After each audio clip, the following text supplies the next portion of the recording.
Hey everyone, what's up? I am Dr. Candace Elaine, and welcome to Unapologetically Speaking with Dr. Candace Elaine. And welcome back for another video. In this video, I am going to do a part 2. This is a follow-up to the video that I did before of some of the reasons why people are unable to forgive themselves. So if you look up in my videos, that would be the video that I did before this one. And this is a part 2 to that.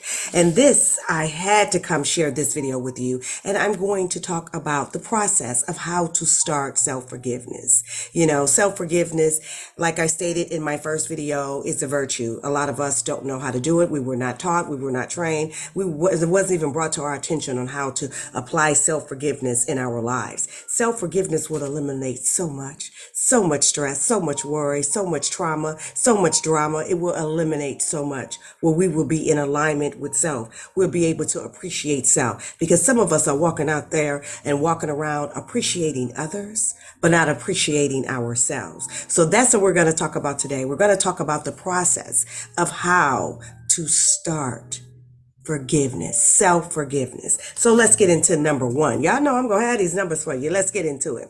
Number 1 is acknowledge your feelings. Acknowledge how you feel. Acknowledge your emotions and process that.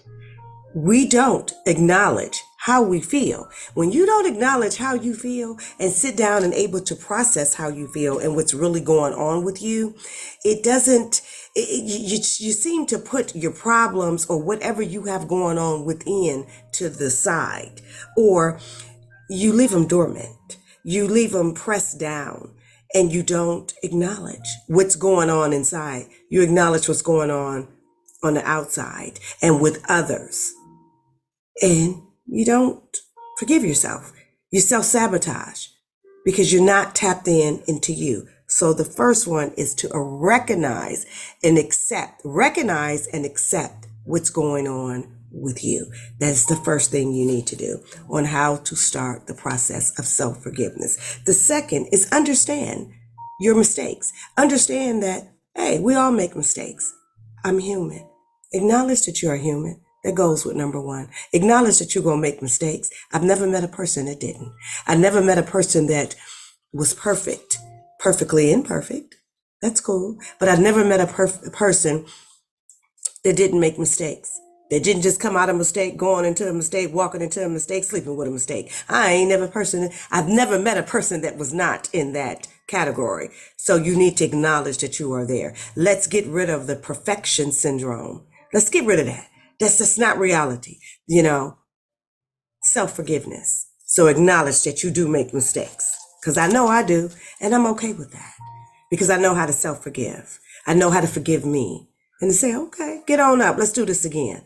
Acknowledgement and recognize your mistakes. Don't look past them. I need you to recognize them. So number 1 was acknowledge. Number 2 was understand and recognize them. And say, I'm going to learn how to forgive myself. Or I'm going to process this so I can forgive myself. Number 3, practice self-compassion. That is very important that you practice self-compassion, because you have compassion for others. You need to learn how to have it for yourself. And how you practice self-compassion, you need to do it daily. And how you start is starting with number 1 and number 2. Let's move down to number 4. Number 4 is take responsibility and accountability. They're 2 different things, but they look alike. Take responsibility for what you have done. Take accountability for what has been done to you. And when I say accountability for what has been done to you is, what's your part in it? And if you didn't have no part in it, you standing there and we can move on. Take accountability. Take responsibility for your actions and for your choices. That's what I mean by that. For your action and your choice. Because just like God give us free will, we have free will. Learn how to take accountability and responsibilities for your actions, for your choices, for your decisions. And say, hey, That was something I wanted to do. That was something that happened. That was something that's transpired. That's something that maybe I didn't see the red flags, whatever it may be, whatever circumstances or situation. But you got to forgive and you got to move on. But you got to forgive yourself. Let's move on. Number 5, allow yourself to grow. A lot of us don't allow ourselves to grow, but will allow and we will make a space for others. Create a space for you. Allow yourself to grow from whatever tragedy, from whatever trauma, drama, circumstance, situation, self-sabotaging behavior. Allow yourself to grow out of that and create a safe space for you. We tend to look for a safe space from others. We want our man to give us a safe space, our friends, our family, your wife, whomever to give you a safe space. Give it to yourself.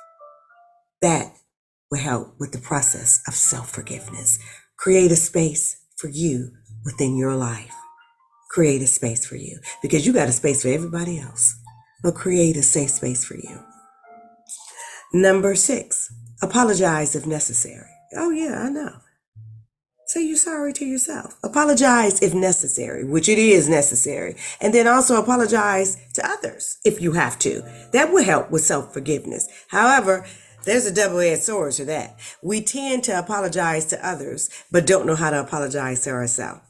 If you can do one, you can do the other. They go hand in hand. If you can apologize to someone else, you can apologize to yourself. If you can accept forgiveness from others, learn how to accept forgiveness for self.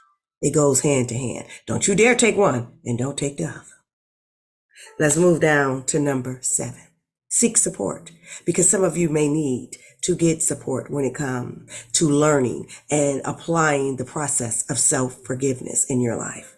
And you can get support by watching this video. Don't forget to like and subscribe if you like what I'm putting down.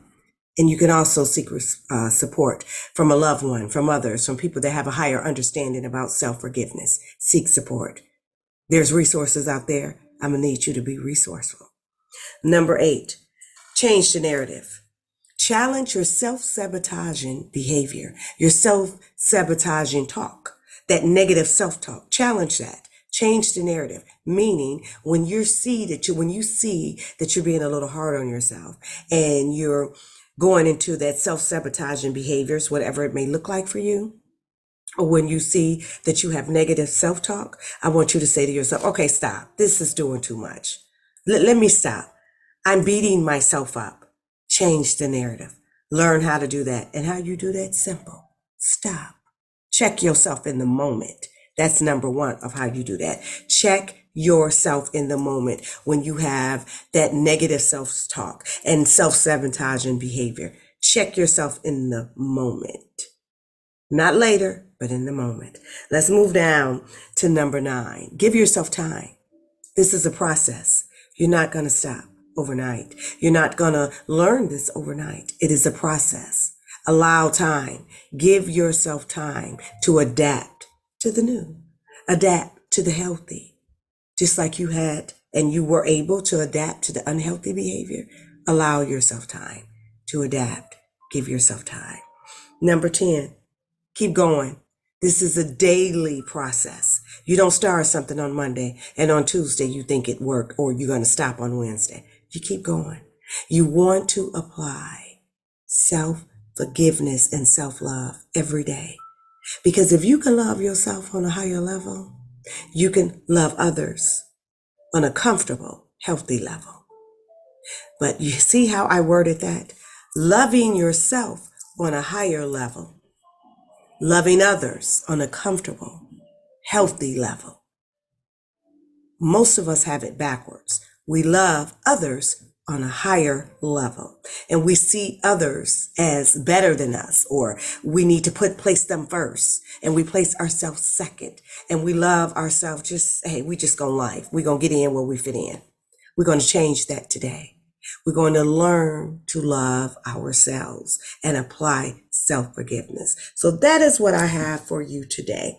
Those are some of the tips of how you can start the process of self-forgiveness, because it is a process. So if you like this video, and I encourage you to share it, And please don't forget to like and subscribe. And again, I am Dr. Candace Elaine, and I will see you again in my next video.